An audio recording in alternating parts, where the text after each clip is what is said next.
Bonjour, je vous propose une rapide vidéo sur l'impact de la hausse des taux dans le contexte inflationniste actuel sur l'évolution prévisible du prix de l'immobilier.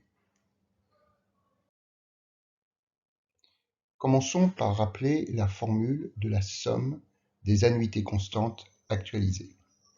V0 est le montant du crédit, du montant qu'un particulier peut emprunter pour financer son acquisition de logement. Petit a est l'annuité constante. Petit i est un taux nominal, annoncé par la banque, nécessairement annuel. Et petit n est la durée du crédit en années.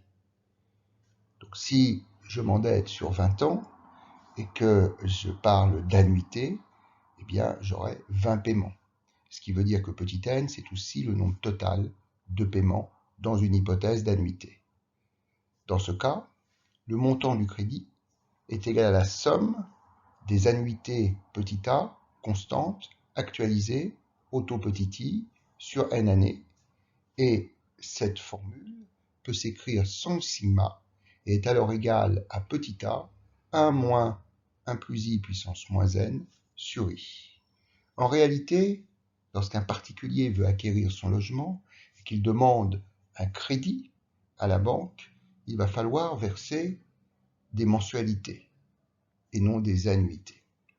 Par conséquent, dans la formule que l'on vient d'écrire, il va convenir de remplacer l'annuité petit a par la mensualité petit m. Il va falloir remplacer le taux nominal petit i, nécessairement annuel, par un taux mensuel qui lui sera proportionnel, i sur 12. Et il faudra remplacer petit n, le nombre total de paiements, par 12n, partant du principe qu'on a n années d'endettement et que l'on va payer des mensualités, donc 12 fois dans l'année. Dès lors, V0 s'écrit petit m à la place de petit a, 1 moins 1 plus i sur 12 puissance moins 12n, le tout divisé par i sur 12. Alors on va prendre un exemple. On va considérer un emprunteur qui a un salaire brut mensuel de 3 000 euros. On va faire l'hypothèse, correspondant à peu près à la réalité, de plafonnement par la banque du crédit, de telle sorte que la mensualité constante soit au maximum égale à 1/3 du salaire brut mensuel. Ça veut dire que si l'emprunteur a un salaire brut mensuel de 3 000 euros, sa mensualité est plafonnée à 1 000 euros. On fait l'hypothèse que la durée du crédit est de 20 ans et que le taux nominal, petit i, nécessairement mensuel, est de 1,5%. C'était les conditions auxquelles on pouvait s'endetter en septembre 2021. Dans ce cas, le taux mensuel, proportionnel au taux nominal, est égal à 1,5% divisé par 12, ce qui fait 0,125%. Et si l'on applique la formule qui est en bas à gauche de l'écran, V0, c'est-à-dire le montant du crédit, va donc être égal à 1000, mensualité constante, fois 1 moins 1 plus 0,125% puissance moins 12 fois 20, le tout divisé par 0,125%. Et dans ce cas, eh bien, le montant du crédit maximum qui peut être octroyé par la banque sera de 207 234 euros. Rappelons que le taux des OAT à 10 ans, le taux des emprunts d'État à 10 ans, était de moins 0,4% en septembre 2021.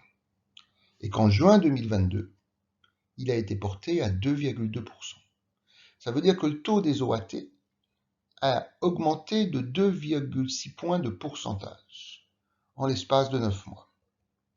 Si les banques, ce qui est assez probable, répercutent cette hausse du taux des OAT sur le taux nominal, eh bien, le taux nominal va être porté de 1,5% à 1,5 plus 2,6, ce qui nous fait 4,1%.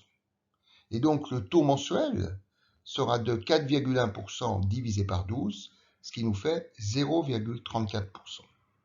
Dans ce cas, le montant du crédit V0' va être égal à 1000 fois 1 moins 1 plus, non plus 0,125%, mais 0,34%, puissance moins 12 fois 20, le tout divisé par 0,34%.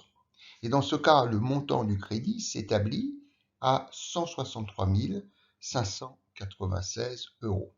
Ça signifie que la hausse du taux des OAT répercuté sur le taux nominal se traduit par une baisse de la capacité d'emprunt de 163 596 divisé par 207 234, le tout moins 1, ce qui nous fait une baisse de la capacité d'emprunt de 21%.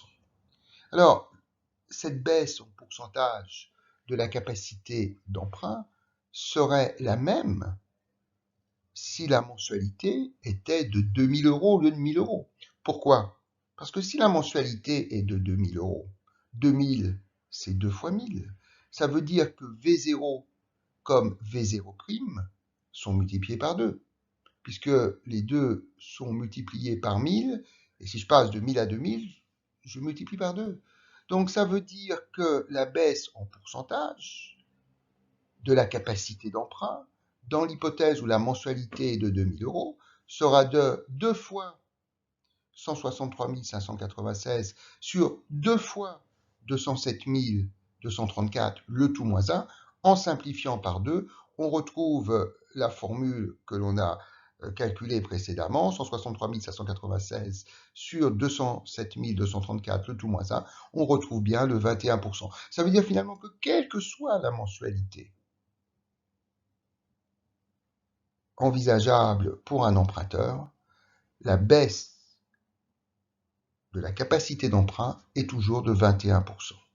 Ça veut dire que si tous les emprunteurs subissent une baisse de 21% de leur capacité d'emprunt, eh bien on peut s'attendre à une baisse du prix de l'immobilier de 21%.